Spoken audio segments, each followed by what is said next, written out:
প্রিয় দর্শক, আসসালামু আলাইকুম। নতুন আরেকটি ভিডিওতে আপনাদের সকলকে স্বাগত জানাচ্ছি। আমি নাজমুল সাকিব।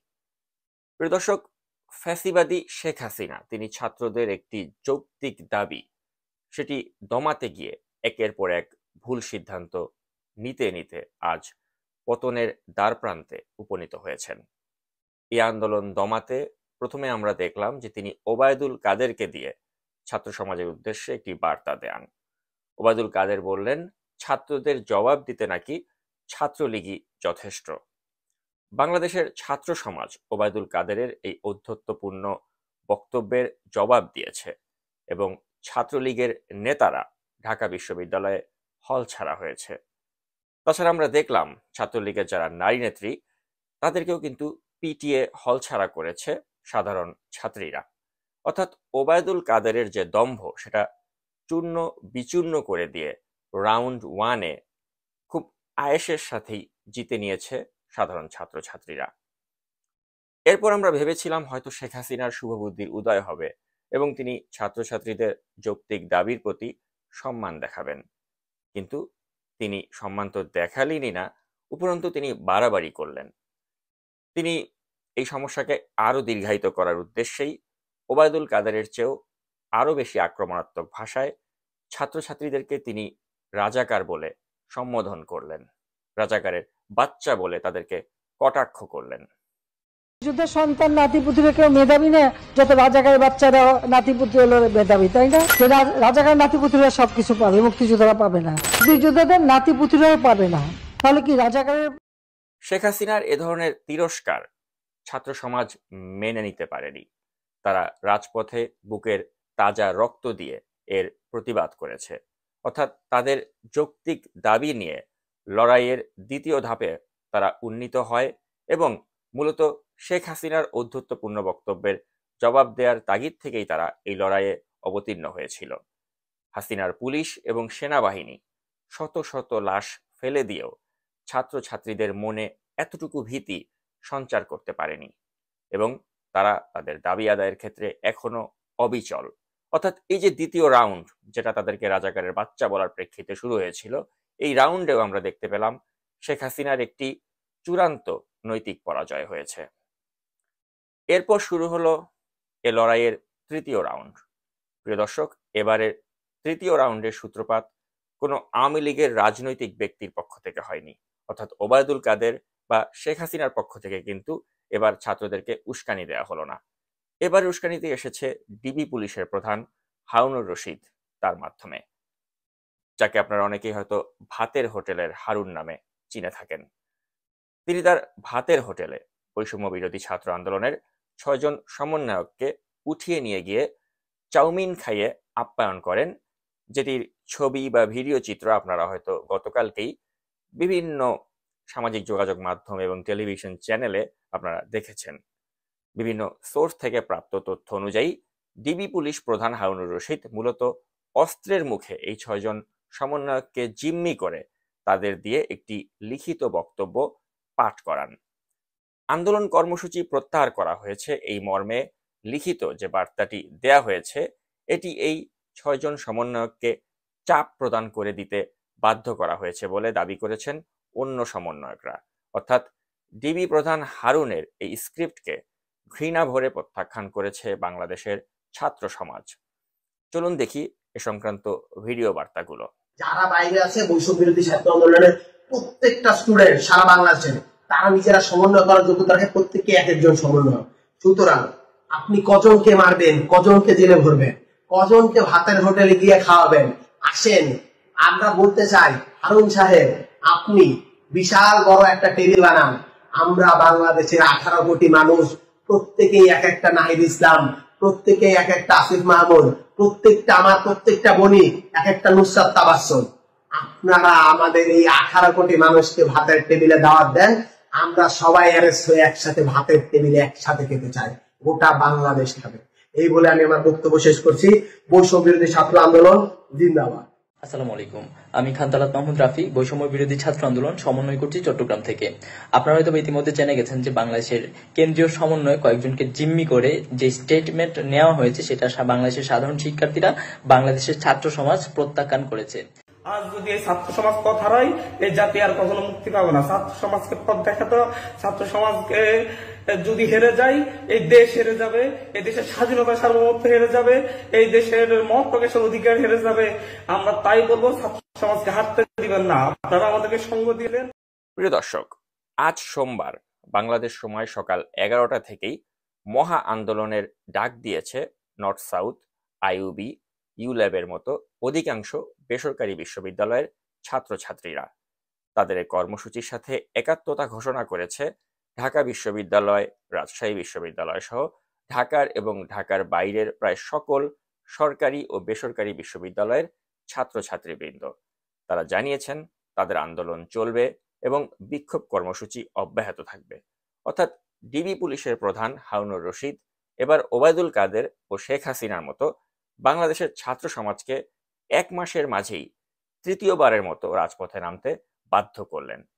যে সমস্যার একটি শান্তিপূর্ণ সমাধান হতে পারত, তা ক্রমেই গণ আন্দোলনে, গণ বিস্ফোরণে রূপ নিয়ে ক্রমেই একটি সরকার পতনের আন্দোলনে রূপ নিল। ছাত্রদের এই আন্দোলন দমাতে এখন পাড়া মহল্লায় আমরা দেখতে পাচ্ছি ব্লক রেইডের মতো গণগ্রেপ্তার কর্মসূচি চলছে। কিন্তু এভাবে কি একটি সরকারকে টিকিয়ে রাখা যায়?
যে সরকারের আমলে আপনারা জানেন যে অর্থনীতি একটি চরম বিপর্যস্ত অবস্থায় রয়েছে। ব্যাংকগুলোতে টাকা নেই, এটিএম বুথে গেলেও আজকাল অনেকে টাকা তুলতে পারছে না। তো এ ধরনের একটি সরকার, যার কোনো ভিত্তি নেই থাকার, রিজার্ভের টাকা কমে আসছে, জনজীবন বিপর্যস্ত, সে ধরনের একটি সরকারকে টিকিয়ে রাখার জন্য কোন আশায় বা কোন ভরসায় হারুন, বিপ্লব কুমার সরকার বা এই সেনাবাহিনী ভূমিকা রাখছে, সেটাই কিন্তু অনেককে বিস্মিত করছে। যদি এই সরকারের পায়ের তলায় মাটি থাকতো, তাহলে তাদেরকে এভাবে সমর্থন দিলে হয়তো কিছুটা জাস্টিফাইড হতো। কিন্তু যেই সরকারের সাথে সমগ্র ছাত্র সমাজ আলাদা হয়ে গিয়েছে, জনগণ আলাদা হয়ে গিয়েছে এবং পুরো দেশবাসী আলাদা হয়ে গিয়েছে, সেই সরকারকে টিকিয়ে রাখার জন্য সেনাবাহিনী বা পুলিশের এই যে ন্যাক্কারজনক ভূমিকা আমরা দেখছি, তা সত্যি নিন্দনীয়, ঘৃণিত এবং আমাদের বিস্মিত করেছে। তো প্রিয় দর্শক, খেলা হবে বলতে গিয়ে আমরা দেখলাম জনতার ধাওয়া খেয়ে শামীম ওসমান পর্যন্ত খেলা বন্ধ করে এখন হাসপাতালে আছেন। কিন্তু আমাদের কাছে তথ্য আছে যে তিনি হাসপাতালে যাওয়ার আগেও কিন্তু এই কোমলমতি শিক্ষার্থীদের উপর অস্ত্র হাতে নেমে পড়েছিলেন এবং তার সাথে তার ছেলে অয়ন ওসমান, তিনিও এই কার্যক্রমে যোগ দিয়েছিলেন। চলুন করাপশন ইন মিডিয়ার সৌজন্যে সেই এক্সক্লুসিভ ভিডিও ফুটেজটি আমরা দেখে নেই।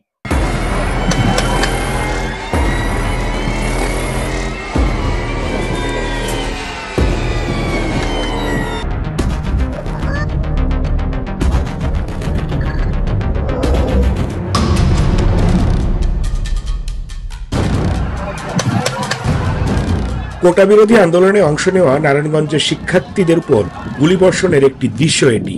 19 জুলাই ফতুল্লার ঝালকুড়ি এলাকায় গুলি করতে করতে দলবল নিয়ে এগিয়ে আসছে এনারা।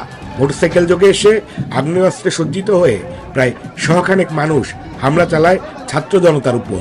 অনেক দূর থেকে করা এই ভিডিও দেখলেই বোঝা যাচ্ছে আশেপাশের প্রায় সবাই সশস্ত্র, ভারী আধুনিক অস্ত্রও রয়েছে তাদের হাতে। সাদা শার্ট, কালো প্যান্ট পরিহিত এই ব্যক্তি নারায়ণগঞ্জের গডফাদার শামীম ওসমানের পুত্র অয়ন ওসমান। ঠিক তার পাশেই পিস্তল হাতে দাঁড়িয়ে আছেন নারায়ণগঞ্জের এমপি শামীম ওসমান। ঘটনাস্থলে থাকা একাধিক প্রত্যক্ষদর্শী এবং স্থানীয় সাংবাদিকদের কাছ থেকে এই তথ্য এবং ভিডিওটি যাচাই বাছাই করেছে করাপশন ইন মিডিয়া। ছেলে অয়ন ওসমান অত্যাধুনিক অটোমেটিক অস্ত্র দিয়ে গুলি চালাতে চালাতে এগিয়ে আসছে। শামীম ওসমান ও তার ছেলে অয়ন ওসমান সহ কয়েকশো লোক বিক্ষোভকারীদের উপর এভাবেই হামলা করে। এ সময় শামীম ওসমান, তার ছেলে এবং বেশ কয়েকজনের হাতে আগ্নেয়াস্ত্র দেখা যায়।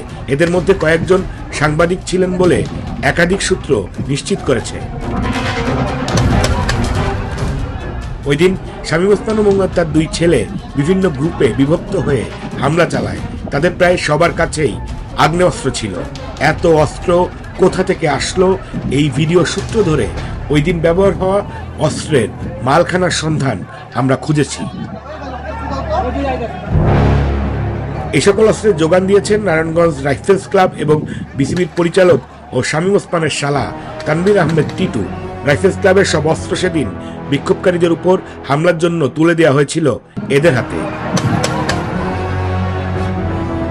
নিরস্ত্র মানুষের উপর একজন জনপ্রতিনিধি এবং তার সন্ত্রাসী বাহিনীর গুলিতে ক্ষুব্ধ হয়ে সেদিন শীতল পরিবহন সহ নারায়ণগঞ্জের বিভিন্ন গুরুত্বপূর্ণ স্থাপনায় হামলা চালায় বিক্ষুব্ধ জনতা। নিরস্ত্র মানুষের উপর একজন জনপ্রতিনিধি এবং তার সন্ত্রাসী বাহিনীর গুলিতে ক্ষুব্ধ হয়ে সেদিন শামীম ওসমানের মালিকানায় থাকা শীতল ট্রান্সপোর্টের প্রায় 40টি বাস পুড়িয়ে দেয় ছাত্র জনতা। বিভিন্ন জায়গায় শামীম ওসমান এবং তার সন্ত্রাসী বাহিনীর হামলায় ক্ষুব্ধ হয়ে নারায়ণগঞ্জের বিভিন্ন গুরুত্বপূর্ণ স্থাপনায় হামলাও চালায় এইসব ক্ষুব্ধ জনগণ।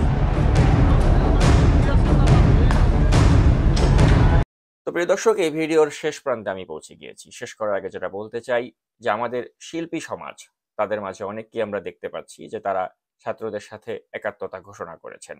আবার অনেকেই রয়েছেন যারা সরকারের নগ্ন দালাল। তারা এই আন্দোলনকে প্রশ্নবিদ্ধ করছেন এবং শিক্ষার্থীদের পাশে না দাঁড়িয়ে উপরন্তু উল্টাপাল্টা স্টেটাস দিয়ে তাদের এই আন্দোলনকে প্রশ্নবিদ্ধ করছেন। তেমনই একজন হচ্ছেন সঙ্গীত শিল্পী দিনাত জাহান মুন্নি, যিনি এই সরকারেরই একজন লেসপেন্সার এবং একজন সঙ্গীত শিল্পী হওয়া সত্ত্বেও তার মনের মাঝে এতটুকু মানবিকতা নেই এবং একজন নগ্ন আওয়ামী দালাল হিসেবে তিনি সামাজিক যোগাযোগ মাধ্যমে যারা এই আন্দোলনকে সমর্থন যোগাচ্ছে তাদের কটাক্ষ করার ধৃষ্টতা দেখান। আমরা তীব্র নিন্দা জানাচ্ছি দিনাত জাহান মুন্নির মতো এ ধরনের দলদাস শিল্পীদের। প্রিয় দর্শক, একদিকে যেমন দিনাত জাহান মুন্নি রয়েছেন, অন্যদিকে আমরা এমনও শিল্পী দেখেছি যারা এই ছাত্র গণ আন্দোলনের প্রতি সমর্থন জানিয়ে তারা সঙ্গীত রচনা করেছেন, গেয়েছেন এবং সেগুলো সামাজিক যোগাযোগ মাধ্যমে কপিরাইট ফ্রি হিসেবে ভাইরাল করে দিয়েছেন। তো আমি যেতে যেতে সেরকমই একটি গান দিয়ে আজকের এই পর্বটি এখানে শেষ করছি। প্রিয় দর্শক, এতক্ষণ সাথে থাকার জন্য অসংখ্য ধন্যবাদ এবং এই ছাত্র আন্দোলনের সফলতা কামনা করছি। আজকের ছাত্র বিক্ষোভ সফল হোক। আল্লাহ হাফেজ।